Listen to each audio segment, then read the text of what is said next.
ये लोग परमानेंट हो गए, कब इनकी सैलरी में बढ़ोतरी होगी, तो ये बहुत बहुत शुक्रिया ज्वाइन करने के लिए। मैं आपके साथ आरिफ हुसैन, आप देख रहे हैं आरिफ ऑफिशियल यूट्यूब चैनल। एक बड़ी खबर, एक इंपॉर्टेंट इन्फॉर्मेशन सामने निकल कर आ चुकी है।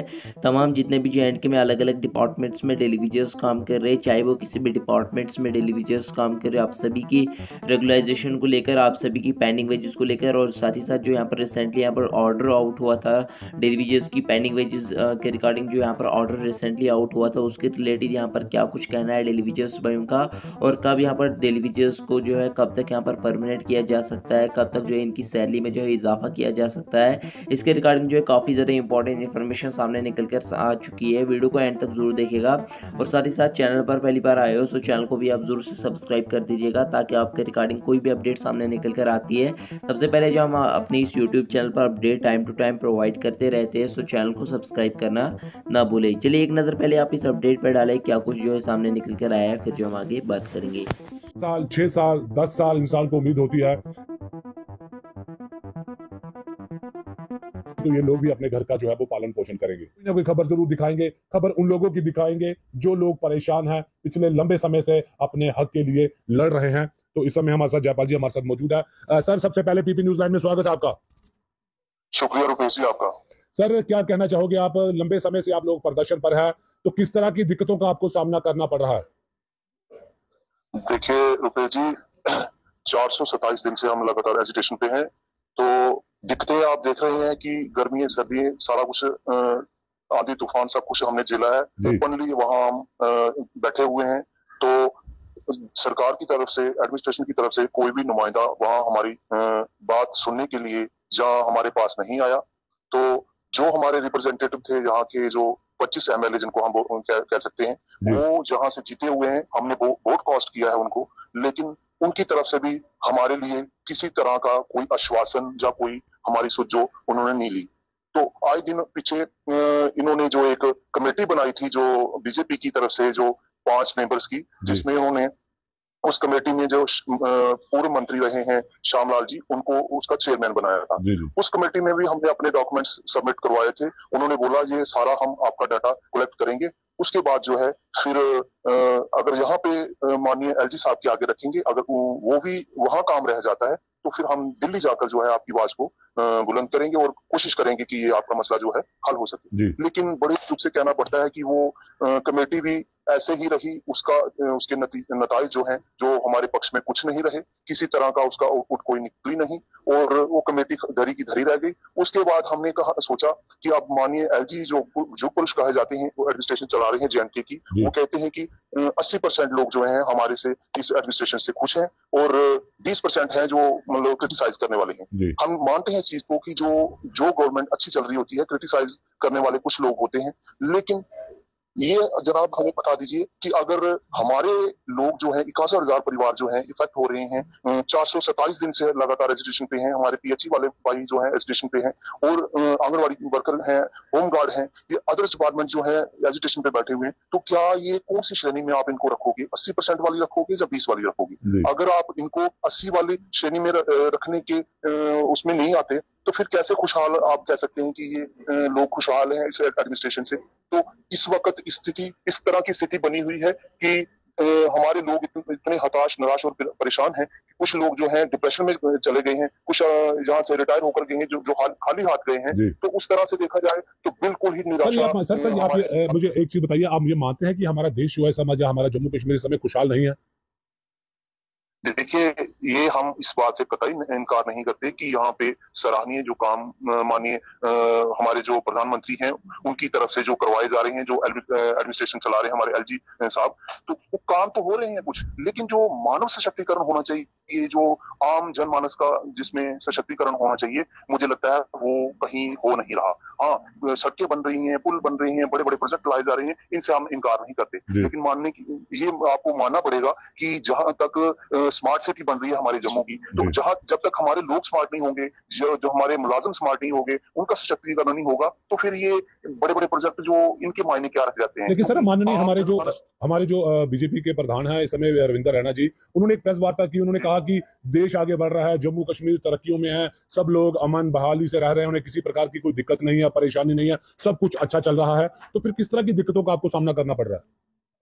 देखिए रुपेश जी, माननीय जो बीजेपी ने जो अध्यक्ष बनाए हैं रैना साहब की आप बात कहें तो अभी हम जितने भी वर्कर बैठे हुए हैं, जहाँ जम्मू के लोग जो सिविल भी हैं, जी वो उनको अभी ये कहते हैं कि ये जुमलाबाजी करते हैं। हाँ जी जी, क्योंकि जुमलाबाजी जिसने करनी होती है ना, वो ग्राउंड की सिचुएशन को ना देखते हुए हवाई बातें करते हैं। जी अगर उनकी बात कहें तो वो भी तो कहते हैं कि नहीं जी देखिए इतना हमने ये कर दिया वो कर दिया। जब भी कोई हमारा काम हम उनके पास लेके जाते हैं कि मान हम इतनी देर से हम सफर कर रहे हैं जनाब, हमारा कुछ मसला हल होना चाहिए, जी तो वो वहाँ हाथ खड़े हो जाते हैं उनके। लेकिन जब कोई ऐसा कोई ऑर्डर आ जाता है, कोई जो उनके उसमें होता है, तो वो कहते हैं कि जी हमने कर दिया, ये जी बीजेपी ने कर दिया और हमने कर दिया। जी तो जब हमारे जैसे मसले मसाइल जैसे जस के तस हैं, तो कहते हैं जी ये एलजी साहब ने करना है, ये हमारे हाथ में नहीं, हम क्या करें। लेकिन इस एक तरह की वो एक दूसरे पे दो सर दो तीन दिन पहले भी एक बात सामने आई कि जब तमाम गठबंधन ने एक प्रेस कॉन्फ्रेंस की, एक मीटिंग की, उसमें तमाम लोगों के मुद्दों को जागरूक किया गया, तो उसमें डेली वेजरों का भी अहम मुद्दा था। लेकिन बीजेपी के कुछ लीडरों ने ये कहा कि ये बैकडोर एंट्री से लगे हुए लोग हैं, इलीगल लोग लगे हुए लोग हैं। लेकिन जो हमारे अपोजिशन के लोग थे उन्होंने इस चीज का जवाब भी दिया, प्रेस वार्ता भी उन्होंने की। उन्होंने कहा कि अगर ये लोग इलीगल थे तो पिछले 20-25 साल से ये लोग काम कर रहे हैं, तो तब इन लोगों को इलीगल क्यों नहीं दिखाई दिया, तो फिर इनको पहले ही बाहर कर देना था। देखिए रुपेश जी, ये बात उनकी सही है, लेकिन हम अपने हिसाब से इसको ऐसे लेते हैं कि अगर हमारे लोग इलीगल थे तो इतनी देर से ये जो सर्विसें हम हमारे लोग दे रहे थे, तो उन्होंने उसी वक्त उनको बाहर का रास्ता दिखा देना जी चाहिए। बिल्कुल। तो फिर इतनी देर फिर ये मतलब ये मदारी का खेल क्यों खेल रहे जी हैं। जी ये तो कहने की बातें हैं। और जो सरकारों ने जिन सरकारों ने लगाए थे उस वक्त जनाब ऐसे ही लगते थे। इलीगल इनको हम बोल नहीं सकते। हमारे इनकी इनकी पार्टी के जो मानिए जी जी जी है, उन्होंने चार चार चीफ इंजीनियरों का हवाला दिया है। उन्होंने कहा है कि ये चार चार चीफ इंजीनियरों ने जो है इंथेंटिकेट किए हैं और ये बिल्कुल जायज लगे हैं, इनमें कोई भी जो है इलीगल नहीं लगा है। तो जी फिर इनको जस्टिफिकेशन किससे लेनी है, मुझे समझ में नहीं आती। जो एचओडी होती है, एचओडी तो चीफ इंजीनियर कहे जाते हैं, इससे बड़ा उनको प्रूफ और क्या चाहिए। जयपाल जी, आज तक हमें भी ये समझ में नहीं बिल्कुल पूरी समझ में नहीं आई कि आखिरकार आपको आश्वासन क्या दिया जाता है कि आप लोग अपनी नौकरी छोड़ दें या आप ऐसा करिए तो आपको परमानेंट किया जाएगा। आखिर पूरा स्पष्ट बात क्या कभी किसी अधिकारी से हुई है, वो जरा बताएं। देखें सर, हम जैसे मैंने आपको पहले भी कहा कि हमने चार पांच मेंबर्स की जो कमेटी, इन्होंने 5 में हेलो हेलो, ये देखिए हमारे साथ लगातार फोन कॉल्स पर वो तमाम बड़े लीडर मौजूद होते हैं जो अपने हक के लिए लड़ रहे हैं। हालांकि जयपाल जी से बातचीत चल रही थी, लेकिन सिग्नल शायद टूटने की वजह से फोन जो है वो कट हो चुका है। दोबारा फोन कॉल करते हैं क्योंकि इनकी कुछ बात जो है वो रह गई है। स्पष्ट मैसेज इनसे जानना चाहेंगे, लेकिन उससे पहले ये बता दें कि इस समय हर आदमी जो है अपने हक के लिए लड़ रहा है। हेलो जी जी जी सर। हेलो हेलो जी जी जी जी हाँ, मैं ये हम कह रहे थे कि जो जो इन्होंने कमेटी बनाई थी उसमें इन्होंने यही बात रखी थी कि इनके जो 61,000 जो अपनी मांग को लेकर बैठे हुए हैं, तो उनकी बात सुना जाए, उनकी बात को, और उनकी बात को जो सारी उनका डाटा कलेक्ट करके तो माननीय जो एडमिनिस्ट्रेशन चला रहे हैं एलजी साहब, उनके आगे रखा जाए। जी तो इन्होंने ये जो हमसे सारा डाटा कलेक्ट किया, वो कलेक्ट करने के बाद टाइम फ्रेम भी रखा कि महीने 2 महीने के अंदर आपका हम इसमें कुछ ना कुछ आउटपुट निकालेंगे। जनाब आप देखें कितना टाइम हो गया है, 5-6 महीने से भी ज्यादा हो गया है, हमें बैठे हुए भी साल भर से ऊपर हो गया है, लेकिन उसके जो रिजल्ट उसका जो है अभी तक नहीं आया। और इन्होंने एलजी साहब के आगे भी बोला कि हम बात रखेंगे, पता नहीं रखी या नहीं रखी। उन्होंने क्या कहा, फिर ये दिल्ली बोल रहे थे कि दिल्ली जाएंगे अगर यहाँ से नहीं होगा। दिल्ली भी ये गए हैं। ये दोनों तरफ से इनको क्या आश्वासन मिला है हमें पता नहीं है, लेकिन फिर ये किस मुंह से हमें कह देते हैं कि जनाब हम आपका काम करेंगे। फिर इन्होंने यहाँ तक कि ललकार रैली में माननीय प्रधानमंत्री जी जब आए थे, तो उन्होंने वहां भी अपने एजेंडे में ये चीज रखी थी कि हम सबसे पहले प्रायोरिटी बेस पे ये जो डेली बेसिस का मुद्दा है, ये हमारी हुकूमत आएगी तो हम हल करेंगे। लेकिन आज तक देखिए एलजी साहब ने भी आश्वासन दे चुके हैं वो कई दफा कि जो पिछली जो पंचायत इलेक्शन थे कि उसके बाद हम डीडीसी इलेक्शन के बाद हम इनका मसला हल करेंगे, उन्होंने भी कुछ नहीं किया। तो ये एक तरफ से ये कहते हैं कि ये रीढ़ की हड्डी है ये मुलाजिम, इनके बगैर हमारा चलता नहीं। अगर रीढ़ की हड्डी है ये मुलाजिम, तो फिर ये इनलीगल कैसे आप करार देते हो, फिर उनको जो है सैलरी कैसे देते हो। तो अगर ये दोनों चीजें जायज आपको दिखती हैं काम चलाने के लिए, तो जब रिजल्ट इनका कुछ देना है, इनको कुछ हक देना है इनका, तो तब ये आप इनको इलीगल बता देते हो। इसका मतलब क्या है इस चीज का, ये गुमराह करने वाली नीति नहीं और क्या है। जब इलेक्शन के बारे में आप कहते हो कि इलेक्शन आएगी तो फिर हम इनको इनका काम कर देंगे, जहां हम जीत कर इनका काम कर देंगे, वो जनाब कैसे हो जाएगा फिर। अगर अभी इलीगल है तो फिर इलीगल सर ये तमाम मुद्दे हालांकि हम हर दिन आपके सामने लाते हैं, लेकिन आगे की लड़ाई अब किस तरह से लड़ी जाएगी? क्या यूं ही प्रदर्शन पर आप लोग बैठे रहेंगे? यूं ही आप पहले 1 महीना हुआ, फिर 4 महीने हुए, फिर 500 दिन हो गए, क्या यूं ही दिन गिनते रहेंगे, या आपकी लड़ाई आगे होगी, या फिर आपको मजबूरन काम छोड़ना पड़ेगा? क्या क्या स्पष्ट मैसेज आपकी तरफ से? देखिए रुपेश जी, हमने मजबूर होकर ही हम आज तक एजुटेशन पे स्मूथली बैठे हुए हैं। अब हम हमारे भाई देखा आपने पीएचई वाले कल उन्हें परसों प्रोटेस्ट किया तो उन पर लाठी बरसाई गई। लेकिन इस तरह की स्थिति अगर सरकार करेगी तो मजबूरन जो है हमारे मुलाजिम को कुछ ना कुछ ऐसी सिचुएशन पैदा एक्शन लेना पड़ेगा, कुछ ना कुछ। जिससे बिल्कुल बिल्कुल एक्शन कोई ऐसा लेना पड़ेगा, क्योंकि अब हमारी सिचुएशन ऐसी है, करो या मरो।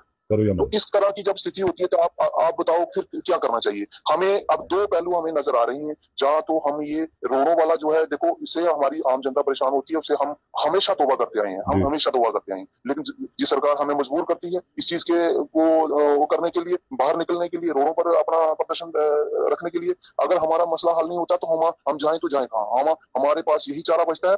फिर आ जाके हमारे पास लास्ट चारा यही बचेगा, जब इलेक्शन की बात करते हैं तो इलेक्शन पर हम इनको जो है पीठ दिखाएंगे। ये आप मानते हैं कि आज तक जम्मू कश्मीर में कभी ऐसा नहीं हुआ कि इतनी लंबी एजिटेशन हुई होगी? क्योंकि एम्प्लॉयज जब भी प्रदर्शन करता था उसके बाद उनकी डिमांडों को माना जाता था। ऐसा पहली बार हुआ है जम्मू कश्मीर के अंदर कि इतनी लंबी एजिटेशन जो है जम्मू कश्मीर में चली?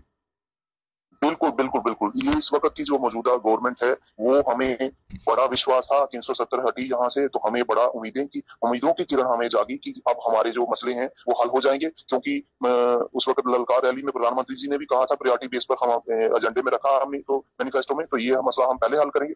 हमें इतनी उम्मीद जगी थी कि हमने कहा अब हमारा मसला हल होने से कोई रोक नहीं सका। यहाँ तक हमें अभी नचाया जा रहा है कि अब हमें लगता है कि ये कहते हैं ना, दूध का जला हुआ छाछ को भी फूक फूक कर पीता है, उस तरह की सिचुएशन हमारे लिए हो रही है। अब ये कोई भी आश्वासन इनका हमारे पास सामने चलने वाला नहीं है, क्योंकि हमें सब कोरा झूठा आश्वासन लगता है। जब तक हमें रिटर्न कोई नहीं हमारे लिए आ जाता तो अब इनके पास